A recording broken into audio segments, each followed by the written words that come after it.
Hello and welcome to the Customer Acquisition Show. I am your host, Tom Meredith, the VP of Marketing here at Tier 11. Today I'm joined by two of our amazing copywriters, Lynn and Amy. Thank you for joining us. And our topic today is, it might seem like pretty narrow in its scope, but it is pretty essential and broad in how you use it. And that is leveraging customer testimonials and customer reviews. So Lynn and Amy, welcome. How are you guys doing today? Great. Excited. Happy to be here. Do you guys have strong feelings about customer testimonials and their importance?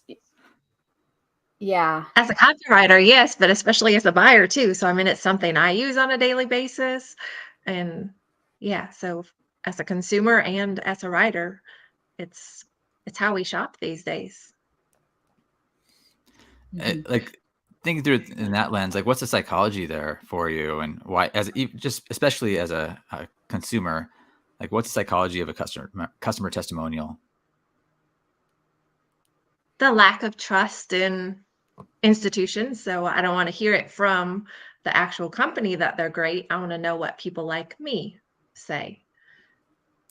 We're all used to marketing and marketing speak, and everybody's been burned once. There's that, and people are, on top of that, there's skepticism, right? So people may trust a particular brand or even a product, but they may not trust themselves.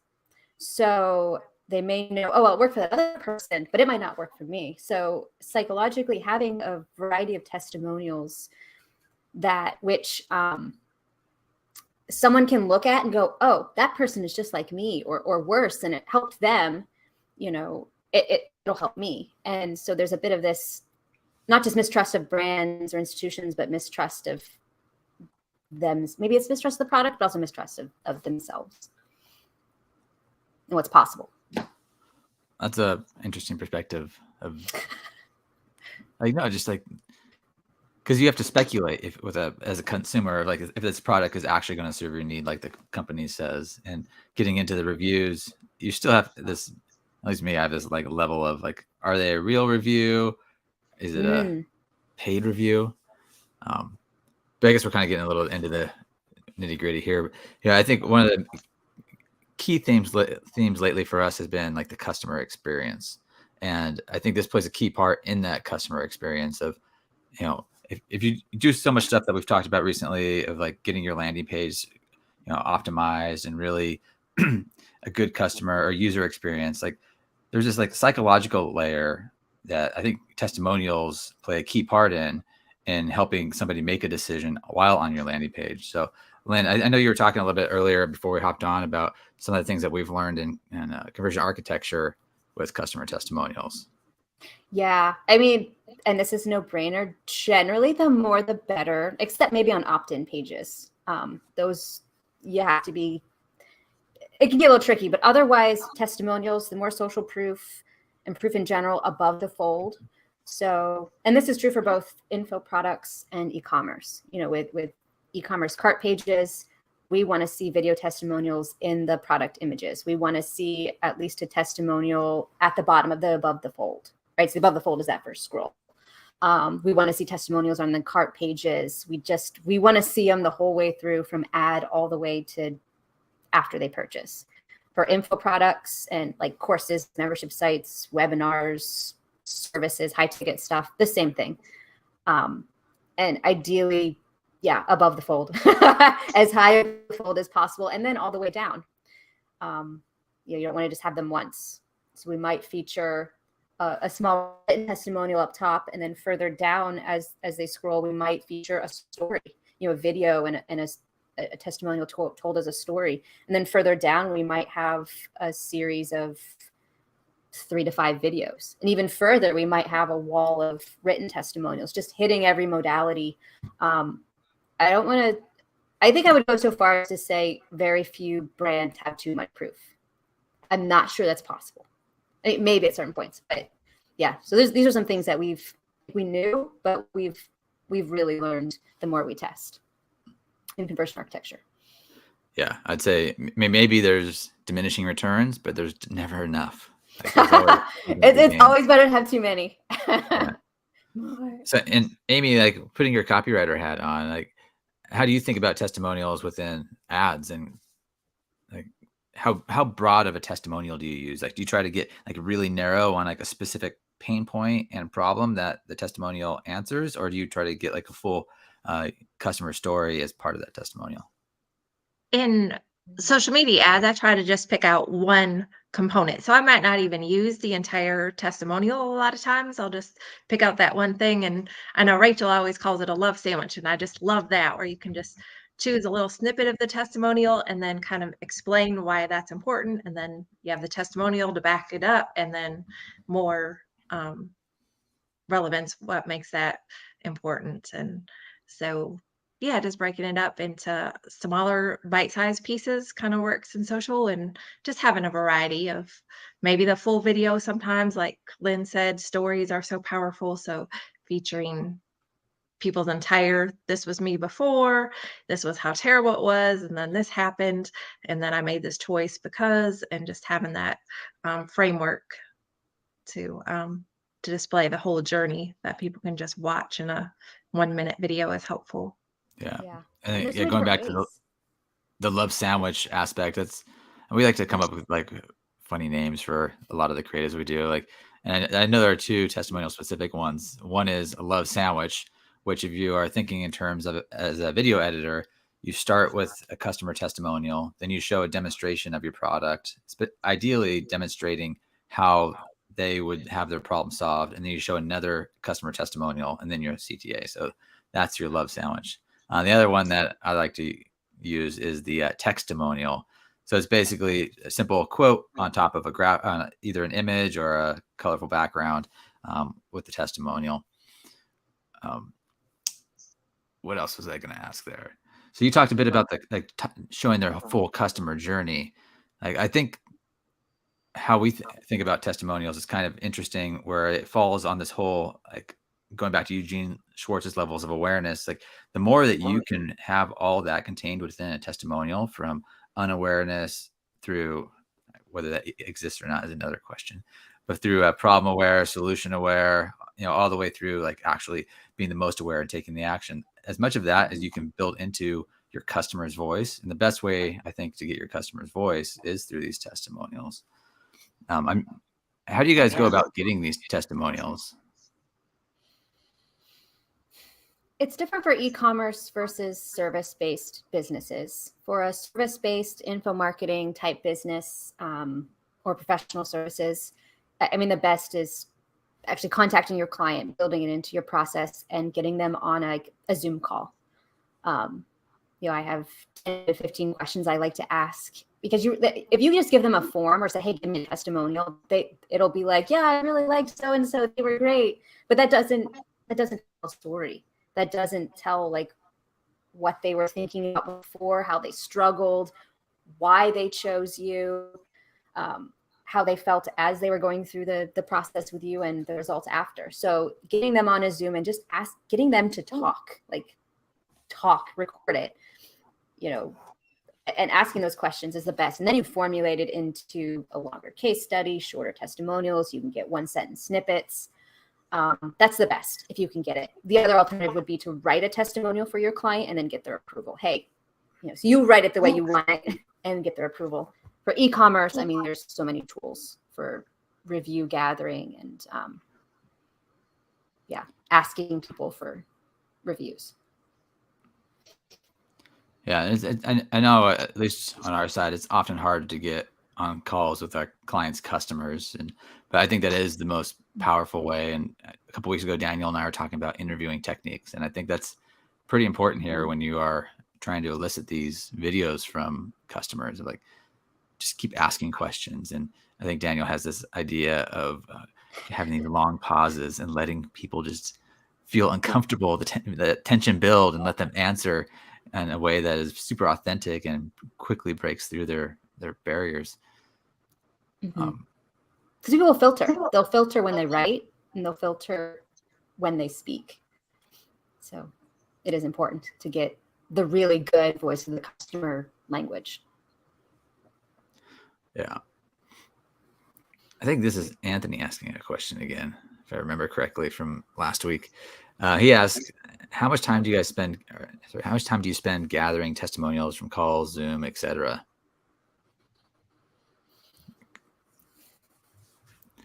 I think, go ahead. Oh, I was just thinking, yeah, that's a good question.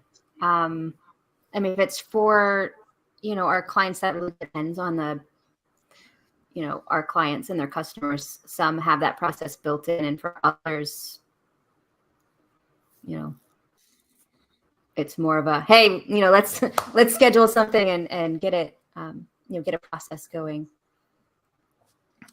And how they collect the testimonials determines it too, because if I have to watch a bunch of videos, obviously that is very time consuming versus just reading Amazon reviews or something quick. I kind of can screen and be like, oh, this one has meat in it, and this one I can kind of skim over. But if I have to watch through a video, then that can be hours if they have a lot of videos, and because then I have to write notes just to remember, okay, this was a key point. Go back to this one, 45 seconds to 60 seconds, make sure to snip that. And yeah, I think for our clients, we don't always, very often actually get on calls with their customers. We will often support them in getting them questions to ask and helping set them up with tools for gathering like video testimonials. But it's something we strongly believe that you have to be talking to your customers, ideally on Zoom or some sort of call where you can have these real conversations, because not only do you get testimonials from it, but it really helps you improve your product, learn kind of what their experience was with your sales flow. And then, so I'm more on the marketing side for Tier 11, and I've gotten on quite a few calls with our customers, and I'll usually set aside like 45 minutes to an hour, because I know in that time frame, I can pretty much get through a lot of like the shallow answers of their customer experience with us and get pretty deep into like the real problems, like what they're trying to solve and not what they think I want to hear. So I'd say as much as you can, try to set aside a pretty good chunk of time. And it's essential to use UX too. To your point from earlier, Tom, we're incorporating a lot more UX and UX methodologies in general in, how we approach conversion architecture, how we approach basically everything, just because it's good practice. And part of good UX is surveying your customers, surveying your end users, if you will, or your clients, because no matter how much we try to put ourselves in our clients or customers' shoes, and we may do a very good job, there's always going to be at least 10% where we will never get to being a cold audience. We will never get to being somebody who doesn't know anything. And so there are always going to be questions, misconceptions, confusion that only someone who has gone through the process that's not you will be able to point out. And so, not just for testimonials, but also for improving, your website flow and your products and the whole journey. It's valuable.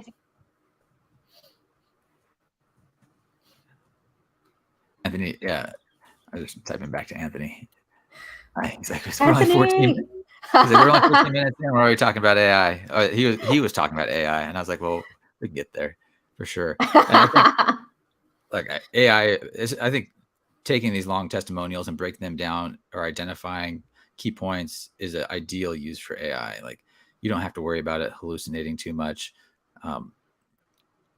Something that we did last week, Lynn, was we took some of our video testimonials for Tier 11 and put that into ChatGPT and had it write like a full 1,000 word written testimonial from it. Like, there's so much you can build off of when you have testimonials. I think that's like the key of this whole point is like, especially video. With video. And I think that's the key of this whole call is like, you need your testimonials, you need to use them, and you need to get creative how you use them, whether it's a love sandwich or a testimonial or turning video testimonials into long written blog posts or press releases. Right. Case studies. Or like we have a client where they had a bunch of testimonials and we did a carousel ad and social posts. I mean, it's basically the same concept, right? So we had, because they had so many. So we had one ad that was on a theme, like one of our creative pillars. So it was like, give us 10 testimonials that you have, short snippets with talking about having more time for family, right? Bam, that's an ad that we tested. Another one is, let's talk about the financial rewards of going through this program. Bam, that's another carousel. Then we had others that were like mixes, right? So show us all of them. And we could have these really interesting tests to see and then each of them also were like individual ads, right? With image and, like you said, Tom, the text and all the branding. And it was interesting to see what worked, what didn't, if there were trends in topic or trends in specific testimonial givers that made a difference. There's so much you can do.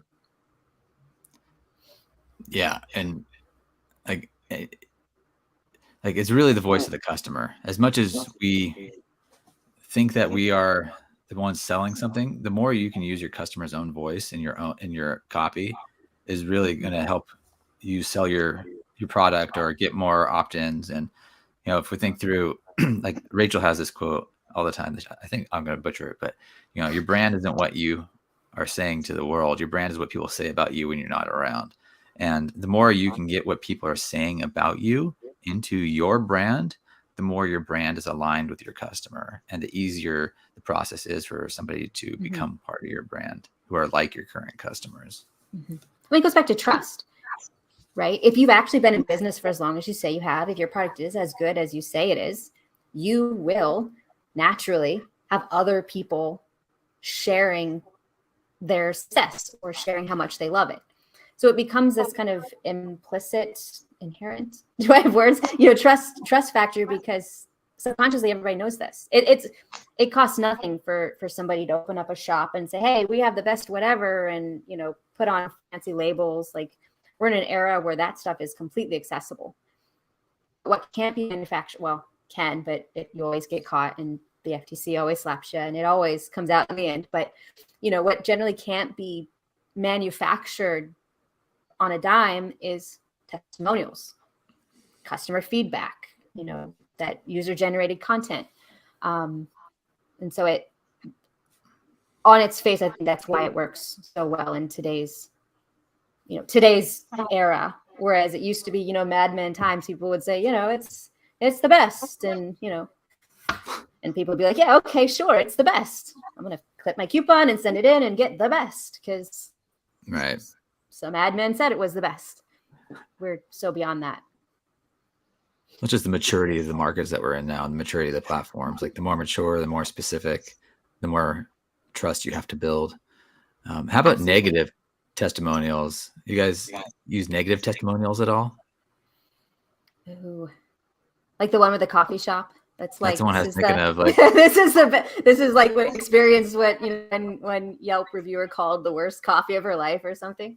Yeah, so in one of our fun channels at work, Simon posted an image of a coffee shop who on the billboard outside said, "Come experience the worst coffee that some Yelp reviewer ever had in her whole life." But it's curiosity. You think about, curiosity is one of the most powerful human emotions. That's why we all have our YouTube, the YouTube videos with because it's curiosity. We all want, what is that? What secret do you have? So I don't know. I don't know if we use it often, but it's fun when you can. Yeah. I think in that instance, there's a curiosity aspect, but I think it's a little bit deeper of I don't want to be in the same group as this Karen. So I have to make sure that I like this coffee. That's interesting. Yeah. Okay. So Amy, you have the most unique experience here with testimonials, and that is with nonprofits. Walk us a little bit through some of your experiences using testimonials with a nonprofit. I think what we were starting with was mostly the testimonials from the beneficiary. So the person that was receiving the outcome, the gift, was our primary testimonial. We were featuring all these great before and after and the results. And then we were like, well, you really do get a lot out of being a donor. So let's get some donor testimonials. And a lot of times it was just a photo of a person who gave and then saying how meaningful that experience was for them. And that was really a hit. And we were able to than in the comments, because we were seeing, oh, people love to comment. Oh, I've been giving to this charity for years and it's so much fun to see the results. So those testimonials were already in the comments. So we just started using them as the star, because they really are the ones that are making a difference in these children's lives. So we should celebrate them. And that's who you're trying to reach, really, right? Is more donors. But it has to be a mix too. So we do have the donors, and we have the recipients, we have the parents, we have doctors, industry experts. So there's all kinds of layers that we've found that we can use testimonials from a variety of angles to reach more people that may be analytical or more emotional. But when it comes to charity, there's a lot of different reasons people give. So just coming from all angles and going to the level that will speak to different people helps us scale. That's I think you kind of hit on a, go ahead, Lynn. I was going to say that was a great point, that comments can be a great source of testimonials too. We've in some accounts, we've used just pictures of comments, branded nicely with the screen grabs. Yeah. I remember one back in the day where I animated a comment conversation using stuff pulled straight from the comments of a Facebook ad. But I think you had a really good point there, Amy, of like, you talked about something that it's broader than just for a nonprofit. And that is, knowing the different motivations of your different customers, right? Some people are donating for, the feeling of giving. Some are donating to make somebody's life a little bit better. And I think that's really important to hit with testimonials, is all the why people might become customers of the brand. And testimonials are a great place to figure that out. I love just taking snippets of the testimonial and putting it in a spreadsheet and like organizing. Okay, all of this column is for this reason why they donated. Everything in this column is for a totally different reason. Then I come up with 8 different reasons that people are donating. And then I have a whole mashup of testimonials. I can use those like in a video, just mashing up like, oh, all these people are saying this about donating. So then the person who resonates with that reason why will see, oh yeah, everybody gives for this reason, instead of just doing a mix and match that might not speak to everybody. Yeah. And I think, in your instance there's like quite a few different angles. Like you talked about the donors, right? They're getting testimonials from them. And then the recipients of I think it's a medical procedure. And then there's the parents of the kids who are the recipients. But then there's also like the workers, like the doctors, right? Do we have any testimonials from them that we've utilized? We do, yeah. So just hearing it from a doctor so that you have that authority figure, and then they're saying this makes a big difference and kind of builds that trust that, hey, experts say it, and this is the boots on the ground, the front lines are in there seeing the results. And so then it just builds that belief that it really does matter and make a difference. Yeah. And I think that really legitimate. Builds one of the trust factors that is probably pretty essential for a charity, is that your money is going to people to do the thing that you want and not to a bunch of administrative overhead. Right. Exactly. Which is a fear. I mean, the more we can address objections in testimonials, I like to look for objections, like different frames of mind that someone might be sitting in as they're evaluating the product or service. Because there isn't just one, even if it's the same avatar. Someone can have the same, demographics, be in the same situation, and have completely different psychographics, in a completely different psychological frame of mind with different objections and different desires. So yeah, if you can reframe the same testimonial in a different way, and often you can just by thinking about it, pulling it out, or asking better questions. You can use the same source for multiple purposes and multiple tests. And objections is a good one too. You had mentioned objections, and it's nice because people have an excuse why they can't donate or can't buy. And then you throw a little kid that stood on a street corner and sang to get money. It's like, okay, you can make it happen. So just to think, oh, how can I use these stories to overcome a block? And using this even more broadly, using objections as guiding your questions when you're interviewing or sending out requests for testimonials is a great way for you to make sure that you're getting testimonials that are going to be driving future customers forward and reducing any sort of resistance they have to your product or service. So talking about like getting into services, like how are testimonials different for services? Our service clients? I mean, they're often less product based, obviously. So, I mean, it's going to be very different if you're selling, self tanner versus a mastermind program that's 6 months and costs $20,000 and has, 15 touch points. And, so there's that. So it's going to be more preconceptions, what kind of problem they're trying to solve. It's going to be more about the story. They're often longer. If they are short, it's like, I made such and such money with this, or, we did a mindset coach once, and it was like, before I was completely stuck, and after, I can now go on stage without vomiting. I mean, it can be short, but there's still more story. As opposed to, this looks great, I love it, it's so convenient. There's just more emotion and more story in service-based testimonials. On the other hand, they lend themselves well to case studies. They lend themselves well to a lot of longer form content, whereas product testimonials may not, especially in like health, beauty, hoodies, fashion, accessory. Like there's not a lot. There's only so much you can do with that. You're doing more situational type. I have a scrunchie and it's like silk and it's perfect. And I had it in my pocket and I used it here and it saved the day. Like that's about as far as I don't know, a scrunchie. That's about as far as you can go. Whereas the service, there's so much we can pull out. We even have one customer that interviews their clients as a podcast.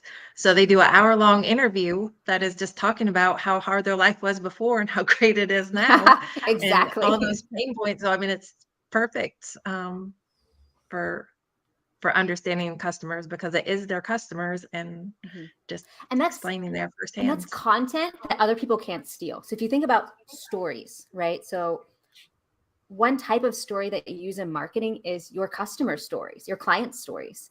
And your competitors can rip off a lot from you. They can take your design, they can take your funnel, they can, name their product something similar, but they can't take your customer stories.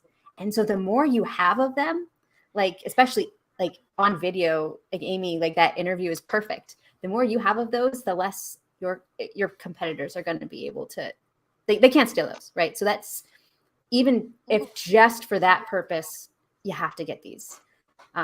You have to get testimonials, and ideally more than so-and-so is great in a, written text that anybody could generate. It helps put that moat around your current customers too, because once they give you a testimonial, they're yours. They're like, oh no, I'm this person's fan, so I'm not going to go and buy something else because I told the whole world that this was the best, and so now this is what I buy. That's an interesting point. Yeah. Reminds me of an old Simpsons episode where Homer's climbing the mountain, and he was sponsored by a power bar brand. And then they said he switched brands halfway up the mountain. He didn't make it. But that's a reverse testimonial idea too, of if you can steal a customer from a competitor, that's a pretty good testimonial. Like, oh, I used to use this brand, but then I switched to our brand. Oh yeah, if you can get that, always. Yeah. And that should be a question. What did you try before? What were you using before? What did you like about, I mean, that's good info anyway, right? Like, what did you like about what you were using, but what was missing? Why was it not enough? And why did you choose us? That fits the TikTok trend of why I gave up this after 5 years or whatever.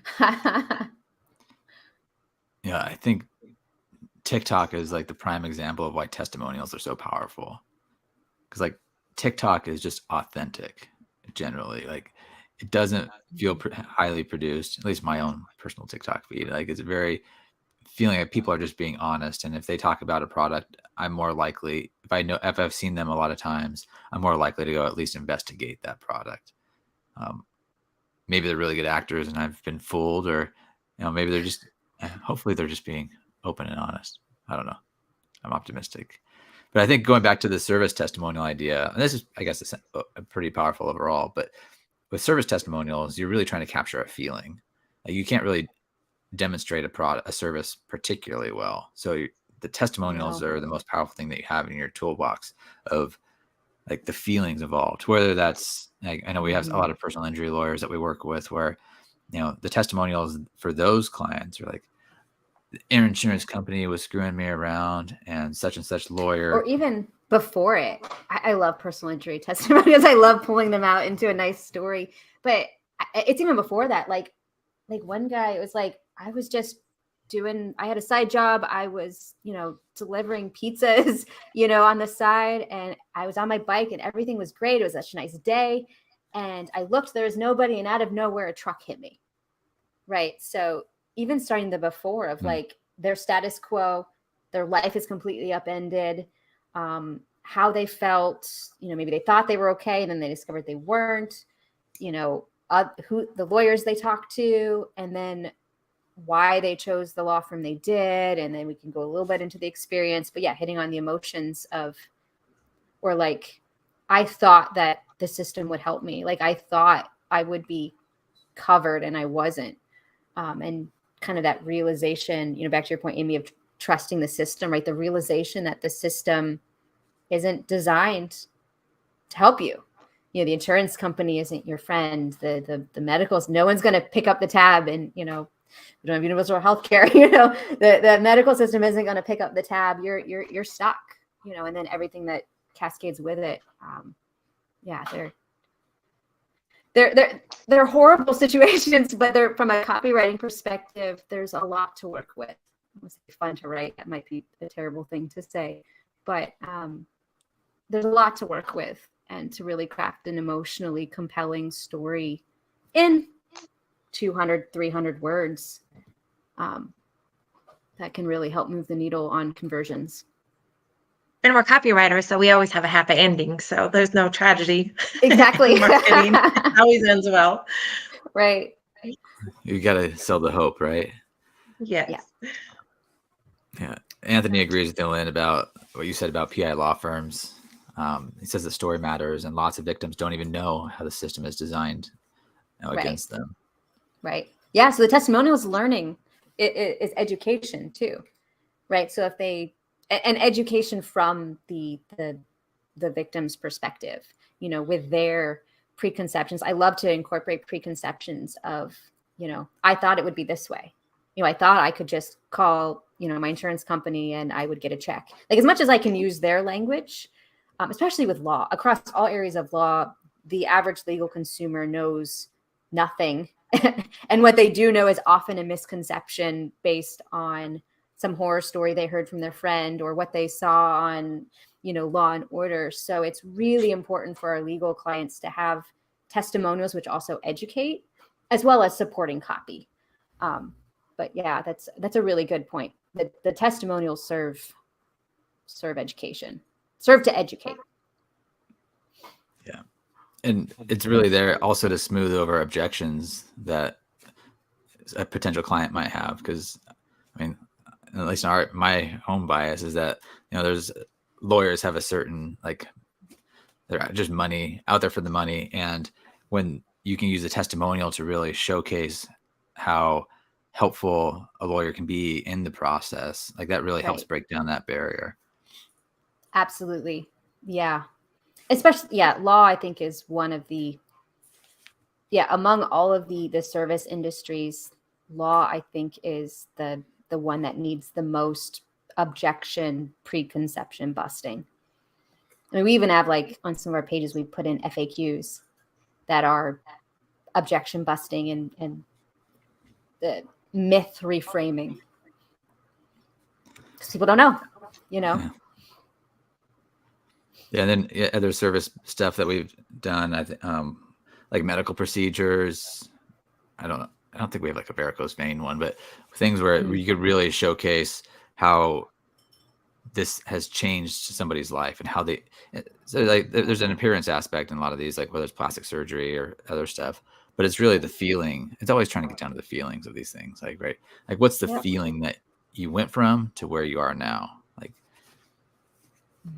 Did they get? And I think that's why the questions you ask when you're trying to get a testimonial are so important too, because people aren't going to go to the feelings. They're just going to say, "Oh, this was a nice product," and just kind of describe or say nice things about the product. But that's not what sells. It is that feeling. So you really have to draw that out of people when you're trying to get good testimonials. Yeah, a simple framework that I used to always like to use is like, I think it's like 7 layers of why, right? Where it's like, well, why did you like this product?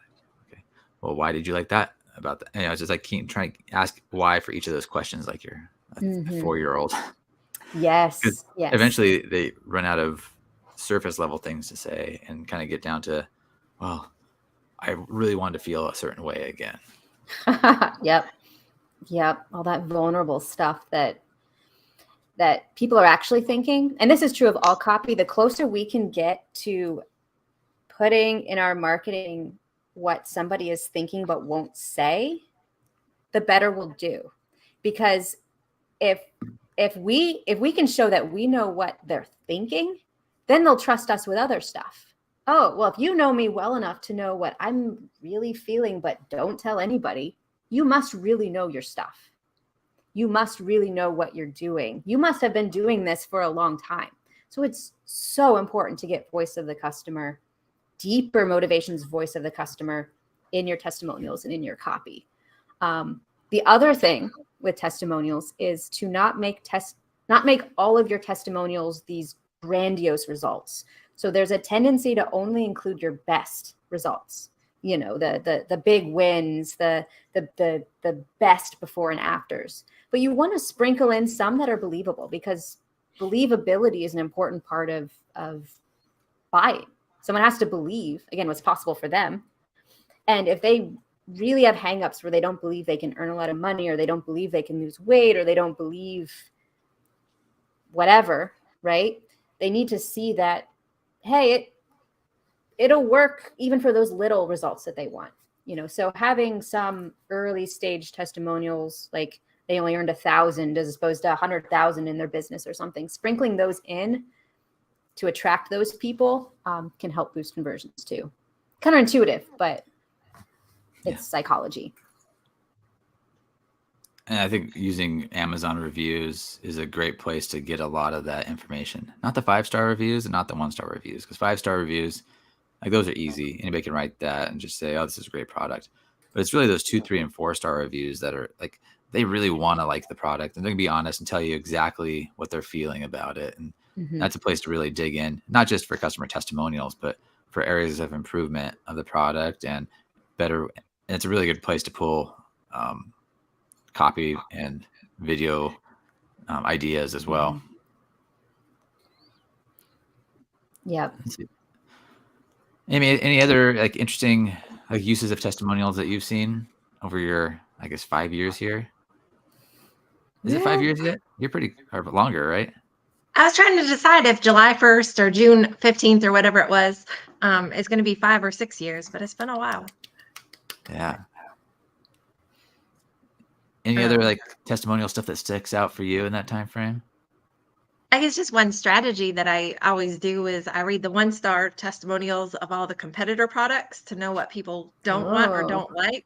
And then I read all the 5-star for our clients' products. And I know that's not fair, but I need to believe it myself. So that just helps me know that my offer is the best. So when I'm writing, that subconscious comes through, that I know that these other products have a lot of problems and we solve those. Yeah, I think that's a pretty great point as well. Like, I think one of the reasons you're such a great copywriter is you can be so empathetic to the people that you're writing for, like sitting in not just the voice of the customer, but like the spirit of the customer when you're writing. And that's a great way. I didn't know that that's how you got in that mindset. I like that tip, that trick. Yeah. How about you, Lynn? Any other interesting thoughts about testimonials? I'm going to go back to NLP because this is what I do. Make sure you're using multiple modalities, don't just leverage text, don't just leverage video. Use them all, turn one testimonial into multiple ways of consuming it. Because just because you prefer video doesn't mean other people do. Just because you prefer text doesn't mean everybody else does. Then my other tip is, believability. If you can get the actual customer client photo and not a stock photo. I mean, people are using the same stock photo, so I can almost tell at this point, oh, that's a stock photo because I saw it on that other thing. Name, location, age if it's relevant.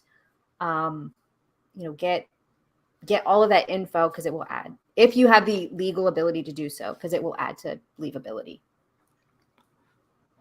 And I'm going to steal something that I stole from you. Or I'm going to say something I stole from you, Lynn, of like using VKA, right?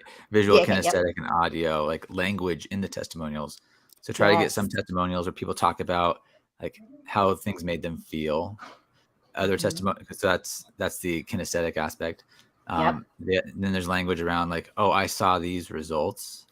And then, so that'd be the visual. And then there's language around audio, which is like, people were telling me that things, that they saw these results in me. Yep. That's perfect. Great. So brilliant, Tom. I'm just reframing, repackaging things that you've told me in the past. Yeah, that's so true. It's great to work with such smart people. We all learn from each other. And then steal them and make them my own. Any other like final thoughts on testimonials?